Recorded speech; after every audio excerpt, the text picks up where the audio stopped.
Hello everyone, I am John Pontifex. I'm Head of Press and Public Affairs for Aid to the Church in Need UK, and with me today is Caroline Hull, the National Director for Aid to the Church in Need UK, and we're just back from Pakistan.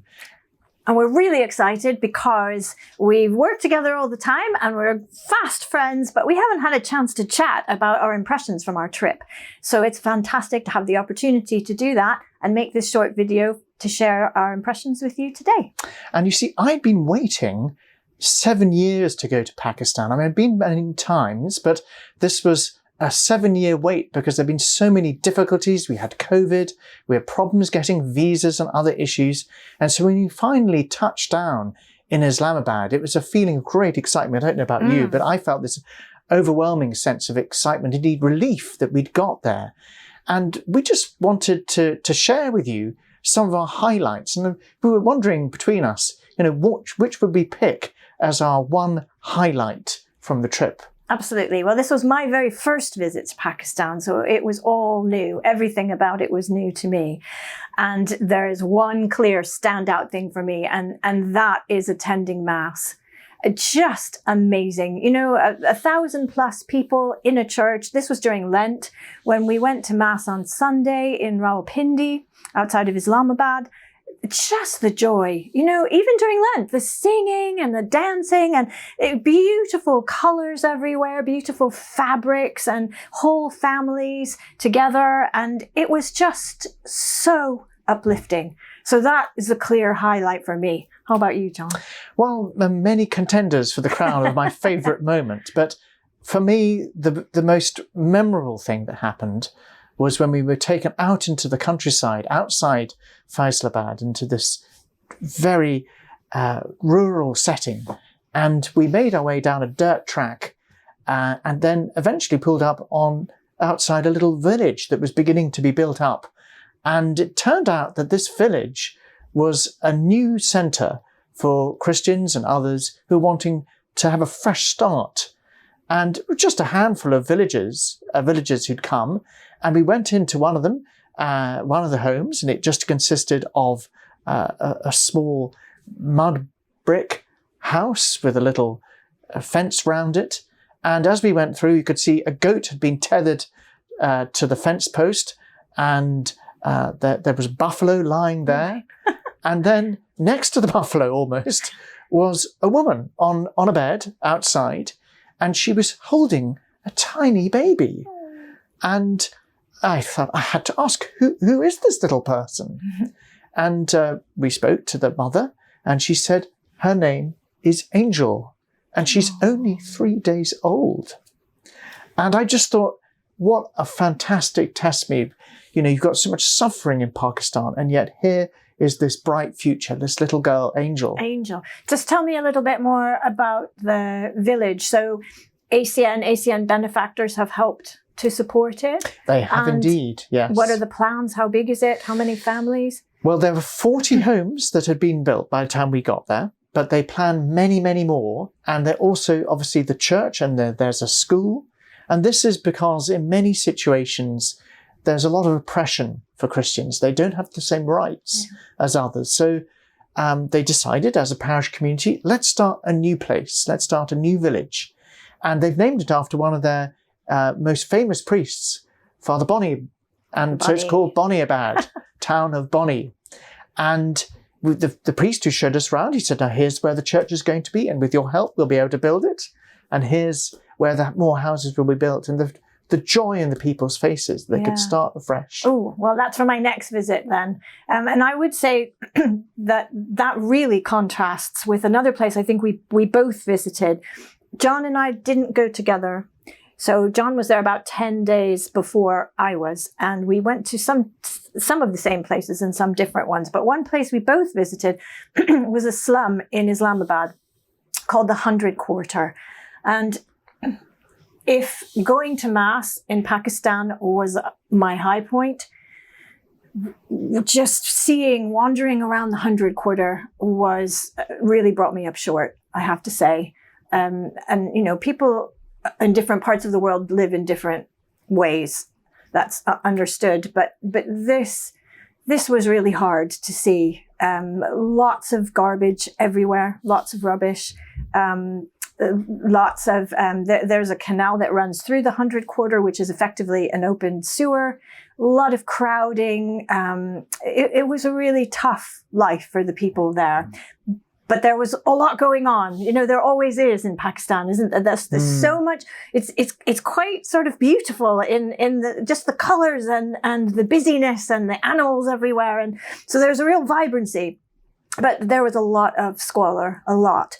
And when we went to the church in the 100 Quarter, and I think you've been there too, and again, ACN benefactors have helped rebuild this, and it's a kind of small windowless room is the church itself, but there's this parish hall which is just a kind of roof with some concrete columns. But when we went, it was just packed with people, all dressed in their Sunday best, all come out to greet us, so hospitable and warm and welcoming and joyful, you know, fantastic music and singing, lots of very long hymns, lots of verses.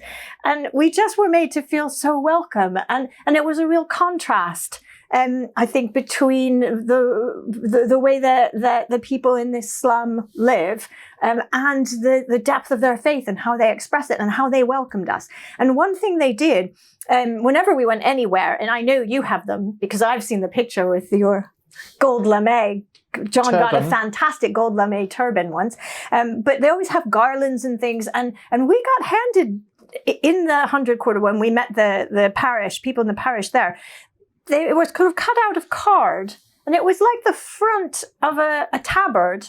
And it was covered with notes, currency. Not, you know, notes that weren't worth very much to us, I think, you know, stapled on. And it was a sort of gift. This is what we can give you to welcome you. Mm-hmm. And so we were wearing these around, trying to take photos and videos. And it was the most amazing experience. It turned into a fantastic day after I was quite worried when we first got there. But it was wonderful. Well, it's this whole idea that people who have so little living in such a almost Dickensian scene, and yet they want to give you so much. So much, absolutely. But I mean, and the stories we heard from the people, how they get through their day-to-day existence. But there were some terrible stories. I wanted to share with you one in particular involving two nurses that I met. And these two nurses were working in a hospital where they were falsely accused of blasphemy.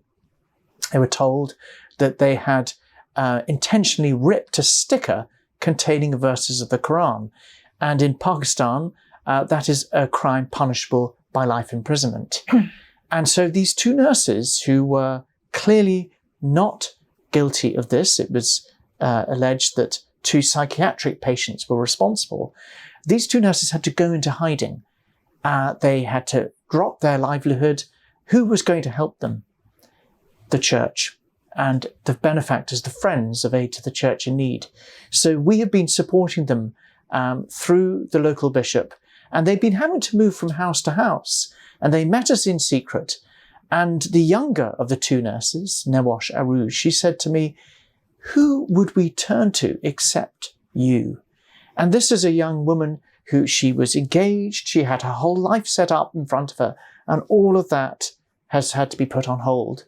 And we're also, as a charity, you, the benefactors of Aid to the Church in Need, are supporting the legal battle whereby they overturn the claim, the charge of blasphemy. And eventually, with God's grace, they will go free. Because at the moment, every day, they said to me, we face the threat of potentially being lynched. But even though they were very distraught, they said, what keeps us going is our faith, our belief in God, despite everything that we've been put through. I found it so moving. Absolutely. And I think when you talk about the younger nurse in particular, I'm mindful of how it is a very young church in Pakistan, by which I mean that there are always multi-generational families and loads of children, loads of teenagers, loads of young people everywhere you go. And we went, I don't know, you went to Johannabad, didn't you? I went there on a previous trip. Oh, right. Okay. Well, when we were in Johannabad, which is near Lahore, it's a sort of suburb of Lahore, isn't it? And it's a Christian neighborhood.